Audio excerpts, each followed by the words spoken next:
The Bengali টিউশনে তোমাদের সকলকে স্বাগত। আমি শুভময়। আজ তোমাদের সৈয়দ মুস্তফা আলীর লেখা চিল্কা নামক যে গল্পটি রয়েছে সেটি নিয়ে আলোচনা করব।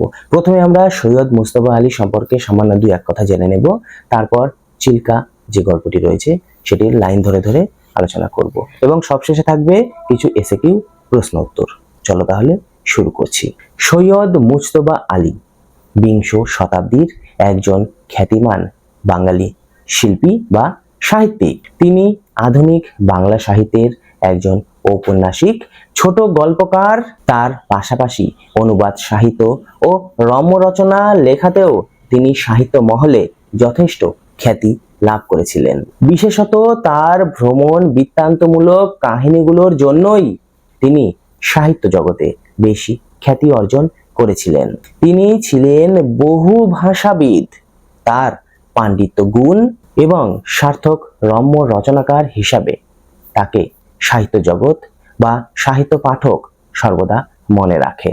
শান্তিনিকেতনে পড়াশোনা চলাকালীন যখন তিনি পড়তেন সেই সময়টিতে বিশ্বভারতী নামক একটি ম্যাগাজিন পত্রিকা বের হতো। সেই বিশ্বভারতী ম্যাগাজিন পত্রিকায় তার বেশ কয়েকটি লেখা প্রকাশিত হয়েছিল। এছাড়াও তিনি সত্যযুগ, বসুমতী, শনিবারের চিঠি, কালান্তর প্রভৃতি বেশ কিছু পত্রপত্রিকায় লেখালেখি করতেন। তিনি অনেক নামে পরিচিত ছিলেন।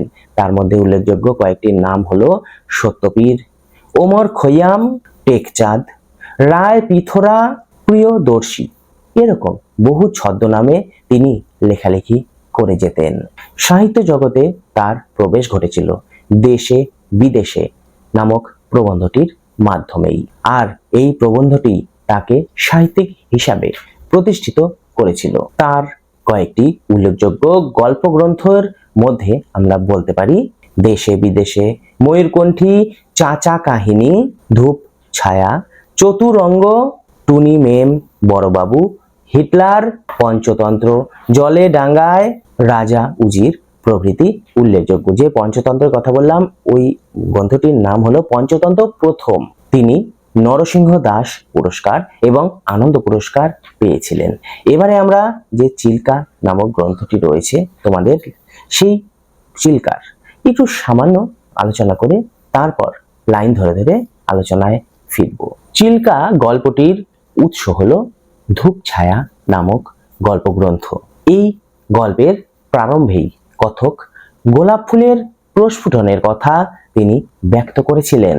তিনি মূলত দেখিয়েছিলেন বা বলেছিলেন সকালের কুড়ির উন্মোচনের সাথে সন্ধ্যার কুড়ির সেই গোপনীয়তা তার উল্লেখ তিনি করেছিলেন। গোলাপের সৌন্দর্যের ক্রমবিকাশের ভিন্ন ভিন্ন স্বরূপতা লেখকের বা কথকের চোখে ধরা পড়েছিল। গোলাপের রেণু যেন রাজকুমারীর, তা কথকের প্রাণে মনে হয়েছিল। এছাড়াও তিনি এই গল্পে দেখিয়েছিলেন পূব আকাশে চিল্কার সৌন্দর্য, এছাড়াও বিস্তীর্ণ জলরাশি, আর এরপরেই অদৃশ্য হয়ে গিয়েছিল সব অতলের তলে। তারপরেই লেখক বলেছিলেন অনন্তের পানে ধেয়ে চলে অসংখ্য রশ্মি, আর তারপরেই হয়ে পড়ে পাণ্ডুর সমস্ত প্রকৃতিময়তা। ঠিক যেন ভানুমতির ইন্দ্রজালের অফুরান রঙ্গমঞ্চের কথা তিনি এখানে উল্লেখ করেছিলেন। চিল্কার নীলফুরি রঙের কথা লেখক এখানে তুলে ধরেছিলেন। পাখিগুলির সেই কৃষ্ণার্জুন চোখের কথাও তিনি বলেছেন এখানে। তাছাড়াও খা খা টাকের কথা উঠতেই আমাদের কথকের ক্রোধের বিবরণও আমরা পেয়ে থাকি এখানে। এছাড়াও কথক উত্থাপন করেছিলেন ইরানি গল্পের সমাহার। এরপর উঠে আসে ছোট ছোট দ্বীপের কথা, নাগা গাড়োয়াদের কথা, এছাড়াও ফরাসি শব্দের ব্যবহার আমরা লক্ষ্য করে থাকি। চলো তাহলে এক এক করে লাইন ধরে ধরে আমরা এবার গল্পটি পড়ে দেখব। চিল্কা। সৈয়দ মুস্তফা আলী। সন্ধ্যাবেলা গোলাপের কুড়ির দিকে অনেকক্ষণ ধরে তাকিয়ে রইলুম। একটা গোলাপের কুড়ি, সেটির দিকে সন্ধ্যাবেলা কথক অনেকক্ষণ তাকিয়ে থাকলেন। প্রকৃতি যেন যুগ যুগ ধরে কোটি কোটি কুড়ি তৈরি করার পর আজ এ কুড়িতে তার পরিপূর্ণতা পেয়েছে। মানে প্রকৃতি প্রতিদিনই কোটি কোটি করে কুড়ি তো তৈরি করছেই, আর এই কুড়িটি যেন আজ তিনি তৈরি করেছিলেন। সকালবেলা বাগানে গিয়ে দেখি সেই কুড়িটি ফুটেছে। কুড়ির ভিতরে প্রকৃতি গোপনে গোপনে পাপড়ির যে নিখুঁত সামঞ্জস্য সাজিয়ে রেখেছিল, সেই সামঞ্জস্য নিয়েই পাপড়িগুলো বাতাসের গায়ে শরীর মেলে দিয়েছে। তাহলে সকালবেলা গিয়ে আমাদের কথক দেখেছিলেন সেই কুড়িটি ফুটেছিল, মানে সন্ধ্যাবেলা যেটাকে কুড়ি দেখেছিলেন, সকালে গিয়ে দেখেছিলেন সেই কুড়িটি ফুটে উঠেছে। আর তাছাড়াও কুড়ির ভিতরের পাপড়িতে যে নিখুঁত সামঞ্জস্য, অর্থাৎ তোমরা কখনো গোলাপ ফুলের কুড়িটা খুলে দেখবে ভিতরে কি সুন্দর রেণু দিয়ে সাজানো থাকে, সেই জিনিসগুলোর কথাই তিনি বলেছেন। এবং তিনি বলেছেন পাপড়িগুলো যেন বাতাসের গায়ে শরীর মেলে দিয়েছে। রেণু যেন রাজকুমারী, রাজকুমারীকে যেমন আগলে রাখা হয়, তেমনি পাপড়ির ভেতরের রেণুগুলোকেও যেন আগলে ধরে রাখা হয়েছে। আর চতুর্দিকে সার বেঁধে তার সখীরা এক নিস্তব্ধ নৃত্য আরম্ভ করে দিয়েছে। অর্থাৎ সেই রাজকুমারীর চারপাশ দিয়ে সেই সখীরা, তাদের যে সখীরা, সেই সখীরা নৃত্য আরম্ভ করছে রাজকুমারীকে ঘিরে। এটি গোলাপের কুড়িকে দেখে কথকের মনে হয়েছিল। চুপ করে দেখতে দেখতে আমার মনে হলো সন্ধ্যাবেলার কুড়িতে দেখেছিলাম এক সৌন্দর্য, আর সকালবেলার ফোটা ফুলে দেখেছি আরেক সৌন্দর্য। সন্ধ্যাবেলা সেই ফুলটিতে একরকম সৌন্দর্য দেখলাম, সকালবেলা ঠিক যেন তার উল্টো আরেক রকম, মানে ঠিক অন্য ডিফারেন্ট একটা সৌন্দর্য চোখে পড়লো। এই পরিবর্তনটি যদি আমরা চোখের সামনে ঘটতো, মানে আমার চোখের সামনে ঘটতো, তবে এই দুই সৌন্দর্যের ভেতর আরো কত সৌন্দর্য যে দেখতে পেতুম। একটা ছোট্ট কুড়ি থেকে ধীরে ধীরে ফুটছে, এই ফোঁটাটা যদি আমি দেখতে পেতুম, তাহলে কত যে সৌন্দর্য আরো দেখা যেত, সেটি তিনি ভেবেছেন। কিন্তু সে তো হবার নয়। ফুল ফোটে এত ধীরে ধীরে যে তার বিকাশ আর পরিবর্তন তো চোখেই পড়ে না। সমস্ত রাত কুড়ির কাছে জেগে রইলেও সৌন্দর্যের ক্রমবিকাশে তার ভিন্ন ভিন্ন রূপ আমাদের চোখ এড়িয়ে যাবে। তুমি সারা রাত যদি সেই কুড়িটার দিকে তাকিয়েও থাকো না, তাও সেই কুড়িটার সেইভাবে প্রস্ফুটিত হওয়া, তুমি তার যে সৌন্দর্য, সেই সৌন্দর্য তোমার চোখেই পড়বে না। ভগবান আমার সে ক্ষোভ চিল্কার পারে ঘুচিয়ে দিলেন। এই যে আমার একটা রাগ ছিল যে কুড়ির সৌন্দর্য আমি দেখতে পাচ্ছি না, সেই রাগটি যেন ভগবান চিল্কাতে নিয়ে এসে আমার মিটিয়ে দিলেন। অতি ভোরে চিল্কার সার্কিট হাউসে ঘুম ভাঙলো। কথকেরা চিল্কার সার্কিট হাউসে ছিলেন, সেখানে খুব সকালবেলা অর্থাৎ ভোরবেলা তাদের ঘুম ভাঙলো। বারান্দায় কাচ্চা বাচ্চাদের কিচির মিচির শুনে, সেই সকালবেলায় ভোরবেলাতেই সেখানকার সেই অঞ্চলের বাচ্চা কাচ্চারা কিচির মিচির শব্দ শুরু করেছিলেন, তাদের কিচির মিচির শুনেই ঘুম ভেঙেছিল। আঙ্গুল আশ্রমের ছেলে মেয়েগুলো তাহলে নিশ্চয়ই দুপুর রাতে এসে পৌঁছেছে, অর্থাৎ কিছু আশ্রমের ছেলে মেয়েরাই সেখানে এসে পৌঁছেছিল, তাদের আওয়াজেই কথকের ঘুম ভেঙেছিল। দরজা খুলে পূব আকাশের দিকে তাকিয়ে দেখি আমার বাগানের সেই গোলাপ কুড়ি। শুধু এ কুড়ির রং একটু বেশি লালচে, অর্থাৎ তিনি সন্ধ্যাবেলা যে কুড়িটিকে দেখেছিলেন, সকালবেলা সেই কুড়িটিকে দেখলেন, কিন্তু সেই কুড়িটি একটু বেশি লালচে টাইপের ছিল। আমার আর পূব আকাশের মাঝখানে বিস্তীর্ণ জলরাশির উপর এক ফালি সিথির সিঁদুর। সিথির সিঁদুর যেমন লাল হয়, তেমনি প্রকৃতি এবং আমার মাঝখানে সেই যে কুড়িটি যেন সিঁদুরের মতো চকচক করছিল। কিংবা যেন কোনো রক্তাম্বর ধারিণী গরবিনী চিল্কার উপর দিয়ে পূব সাগরের পানে যেতে যেতে রক্তাম্বরী নিংড়ে নিংড়ে জল ফেলে ফেলে আমার ওই কুড়ির পেছনে অদৃশ্য হয়ে গিয়েছেন। মানে সেটি হয় সিঁদুর কিংবা কোনো রক্তাম্বরী রক্ত ফেলতে ফেলতে গিয়েছেন এবং সেই কুড়িটির রং রক্তের মতো হয়ে গিয়েছে। সুন্দরীর কথা ভুলে গিয়ে অপলক দৃষ্টিতে তাকিয়ে রইলাম কুড়িটির দিকে, অর্থাৎ সেসব সুন্দরীর কথা বলে লাভ নেই, কুড়িটির দিকে আমি মোহিত হয়ে তাকিয়ে থাকলাম। সে কুড়ি ফুটতে আরম্ভ করেছে, শুধু এ পাপড়ির আকার অন্য রকমের, সোজা ধারালো তলোয়ারের মতো এক একটি সূর্য রশ্মি দিকবলয়ের অন্তরাল থেকে হঠাৎ পূর্ব গগন পানে ধেয়ে ওঠে। অসংখ্য রশ্মি অর্ধচক্রাকারে আকাশ ছেয়ে ফেলেছে। তাদের কেন্দ্র ঘুমন্ত রাজকুমারীর এখনো দেখা নেই। আকাশের লাল ক্রমে কমে আসতে লাগলো, চিল্কার রাঙা জলের ফালি গোলাপি হয়ে হয়ে শেষটায় নীলাম্বরী পড়তে আরম্ভ করেছে।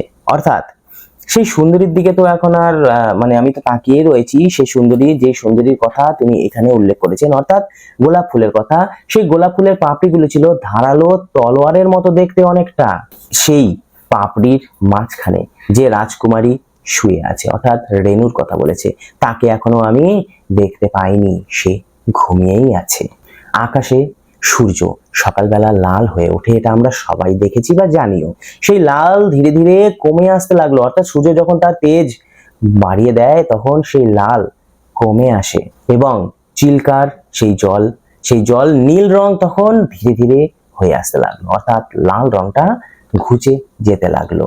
চতুর্দিকে আর সব কিছু পাণ্ডু যেন হিমানির গ্লানি মাখা, অর্থাৎ চারিদিকে সব কিছু ঠান্ডা। সেই সময় যেন বরফের দেখবে চারিদিকে যেমন বরফ পড়লে পরে ঠান্ডা একটা মরশুম তৈরি হয়, চিল্কার চারপাশেও সেই রকম সবকিছু স্তব্ধ অবস্থায় ছিল।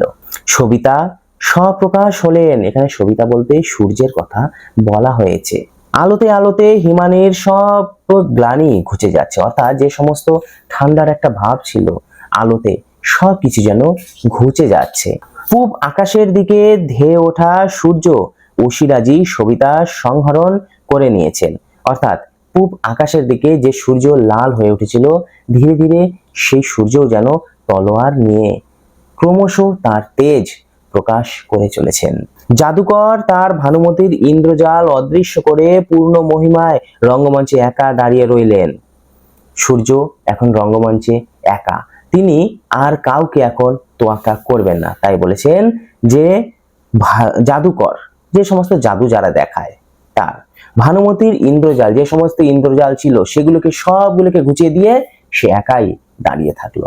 আমারই চোখের সামনে আমার বাগানের গোলাপের কুড়িটি ফুটে উঠল, এর সম্পূর্ণ ফোঁটাটি আমি প্রাণ ভরে দেখলুম, এর কিছুই ফাঁকি গেল না। অর্থাৎ সকালবেলা, রাত্রিবেলা তো অর্ধেক রাত্রে যে গোলাপটি ফুটেছে সেটি তো দেখতে পারেনি, কিন্তু সকালবেলা সেটি তো দেখা যেতেই পারে। সেটি প্রাণ ভরে দেখলো আমাদের কথক, তার সামান্য সৌন্দর্যও তিনি ছাড়তে পারেননি।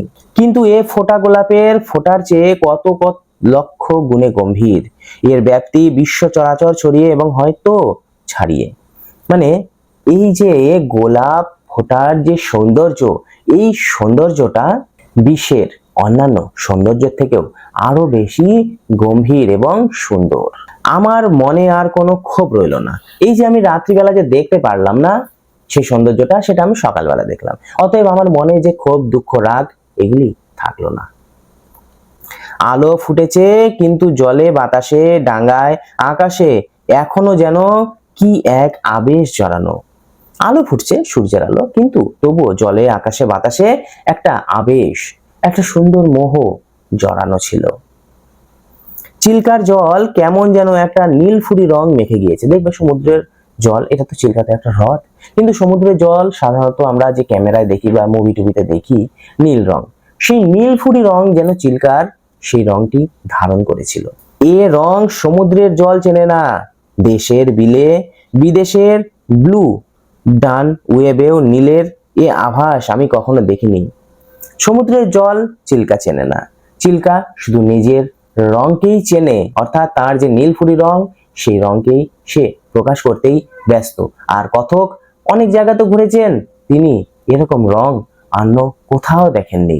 তবে কি চিল্কা একদিকে যেমন হ্রদ, অন্যদিকে তেমনি সমুদ্রের সঙ্গে জোড়া বলে সাদায় আর নীলে মিশে গিয়ে নীলফুরি রং ধরেছে, তাই হবে।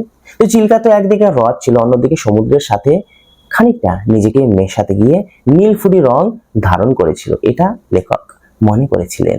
বর্ষায় নাকি নদীর অপর্যাপ্ত জল হ্রদে নেমে এসে তার লোনা জলকে মিঠে করে দেয়। দেখো এই যে চিল্কার জল, সেই চিল্কার জল লবণাক্ত, কিন্তু বর্ষার জল তো মিঠে। সেই জলটা যখন এখানে এসে মিশবে তখন সেই জলটাও নাকি খানিকটা মিঠে হয়ে যায়। শীতে নাকি সমুদ্রের জোয়ারের মারে জল ফের লোনা হয়ে যায়, আবার সমুদ্রের জলের সাথে মিশে মিশে সেই জল আবার লোনা হয়েও যায়। নীলফুরির মাঝখানে ওই বিরাট কালো পোঁচ কিসের? দেখো কথকেরা এবার বের হয়েছিল।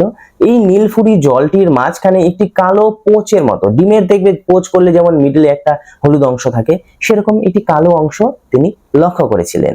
মন্দ মধুর ঠান্ডা হাওয়া বইছে বলে সে পোচ আবার অল্প অল্প দুলছে। সমুদ্রের জল এভাবে দোল খাচ্ছিল বলে সেই পোচ যেন হালকা হালকা দোল খাচ্ছিল। স্টিম লঞ্চ ক্রমেই কালো পোচের দিকে এগিয়ে যাচ্ছে। তাদের স্টিমারটা ধীরে ধীরে সেই পোচের দিকে এগিয়ে যাচ্ছিল। হঠাৎ দেখি সেই কালো ফালিটি জল ছেড়ে আকাশের দিকে হাওয়ায় ভর করে উড়ে চললো লক্ষ লক্ষ পাখি। তাহলে সে কালো পোচটি কি? সেগুলি হলো পাখিদের দল। যখন স্টিমারটি সেদিকে এগিয়ে গেল, পাখিরা আকাশে উড়ে গেল, সে লক্ষ লক্ষ কালো কালো পাখি। এরা নাকি এসেছে সাইবেরিয়া থেকে, হিমালয় থেকে। ঠিকই তো, এদের তো আমি দেখেছি খাসিয়া পাহাড়ের পায়ের কাছে, ডাউকির হাওড়ে হাওড়ে, চেরাপুঞ্জির জলে ভর্তি বিলে বিলে। যে পাখিগুলো উড়ে যাচ্ছিল সেই পাখিগুলো নাকি সাইবেরিয়া থেকে এসেছে, হতেও পারে। লেখক এদেরকে ডাউকি নদীতে দেখেছেন, তারপর খাসিয়া পাহাড়ের পায়ের কাছে দেখেছেন, চেরাপুঞ্জির জলে দেখেছেন। বিভিন্ন জায়গায় এই ধরনের পাখিগুলো সাধারণত থেকে থাকে। চিল্কার সমস্ত সৌন্দর্য এক মুহূর্তে অন্ধকার হয়ে গেল।